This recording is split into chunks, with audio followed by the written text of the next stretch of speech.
Okay, so here we have the barbell hip thruster. Now, as you can see, we've got a bench set up that Clara will be digging her shoulder blades against.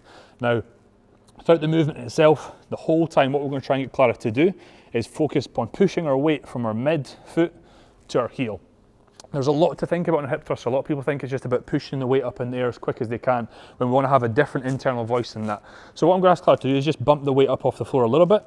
Now, from this starting position here, as you can see, nice and solid against the bench, what we're going to think about doing is two things. We're going to think about clamping those glutes like you've seen so many times before, but at the same time, as she's going to begin to move up, we're going to draw our abdominals in, okay?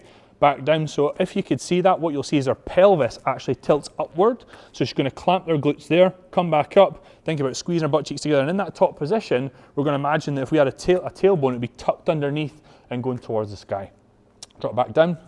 Now, without getting these abdominals in nice and tight as she comes up, we're never going to get those glutes in a short position, which we want. And if the glutes are in a short position, you'll know about it because it's painful, right? Drop back down. Throughout the whole movement, as I said before, weight will stay on her heels. If it does transition more towards the toes, she's going to find that she's going to start to feel a lot in the quads. Now, there you have it, your barbell hip thruster.